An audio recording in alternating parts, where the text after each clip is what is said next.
Welcome, Domitille Kiger. It was so nice to see you this morning in the practice. I got to catch a little bit of Domi's keynote, and it was exceptional. Well done. Thank you so much. So our viewers have a question for you. As you know, Elevate is this year's Congress claim. With your multiple French, European, and World Championship titles in free fly, is it true that you now total more than 10,000 jumps? And counting? Incredible. Taking all of that into account, we could say that you're used to elevating yourself in the sky to better fall in a totally fearless and controlled manner. True? True about controlled. Maybe not so true about fearless, but we can get to that later. We'll definitely get to that. So what would you say has been your personal journey to reach this level of confidence and control? Well, it has been a journey, and it's a process, an ongoing one, and that really started, I think, with my first jump. The first time I realized that on the other side of what was the thing that scared me the most at the time awaited me a lot of joy and a lot of pride. And I really believe that self-confidence, it's a virtuous circle. Can you say that in English? Yes, virtuous circle. The more you do it, the easier it is and the better it gets. It keeps on feeding that. And actually, I was thinking about this morning in the rehearsal.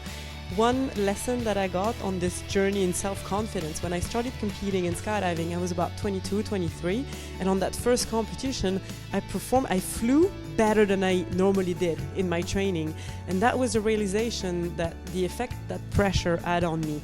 And I am so convinced that this realization at an early age was very instrumental in the rest of my life, because it becomes this self-fulfilling prophecy, but on the good kind that convinces you that you can do things and that you can perform under pressure. So I believe that once you start taking those steps, it only gets easier, but you have to take that first step. That's magical. What would you say has been your personal journey to reach this level of confidence and control? Well, it's been exactly that, a journey. It took a while. The control part was like any kind of sports. The more you practice, the better control you get. And that also boosts your confidence. But the confidence is about taking that first steps. And it is also a lot about the stories you tell yourself. I remember on my very first competition, I was 22, 23 years old. And what I've discovered about myself at this occasion, and maybe it was luck, I don't know, was that I was performing well under pressure. I was flying better in the competition than I was flying just a few days before in training. And that kind of becomes a self-fulfilling prophecy. It's something you believe about yourself, and so it becomes true. But no matter what, you need to take that first steps. You need to put yourself in the condition to have this kind of epiphany. So it takes the first steps and the reiteration of those steps. Domi, based on your personal journey, what could be the key learning for anyone willing to make the uncomfortable comfortable? You basically need to accept that the uncomfortable will never be comfortable, but you have to do it anyway. When I teach free flying, something I used to joke about with people is at the exit of the plane, when you're climbing out of the door and you're standing there waiting for the key to go, it's very often super uncomfortable. Somebody's stepping on your foot, you've got somebody's helmet in your face. And in those moments, all you want to do is just let go and tell yourself you'll sort it out in the sky. But when you think that way, usually you botch your exit and the beginning of your skydive isn't great. So you need to accept that you're not comfortable. You need to be comfortable with the uncomfortable. Go through it, accept it as part of the process and do it anyway. Domi, with your activity, you have managed to practice until you've gotten to a point where you could almost say there's no fear anymore.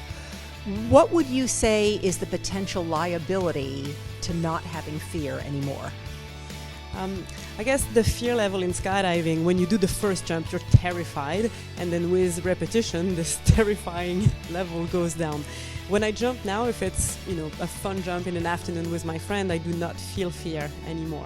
I would still feel fear if it's a record or a competition jump or demonstration jump, any kind of pressure activity. It's like stepping on stage. It's basically performance anxiety, so I still feel that. But as far as the danger of being fearless, the biggest danger is complacency.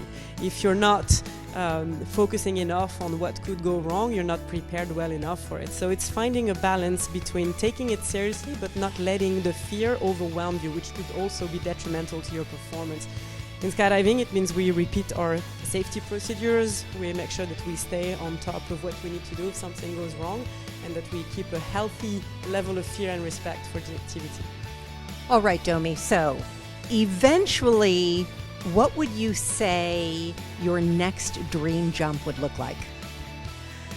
Well, my next dream jump would be to jump over Paris. Because I was born and raised in Paris. This is my home city. And jumping over Paris, if you're not from the military, has been proven mission impossible so far. But it is my dream jump, and I've jumped all over the world. I'm so lucky to have seen so many wonderful landscapes. But that's the one that always escaped me. So I want to jump over Paris. That's I want to see you jump over Paris. That would be cool.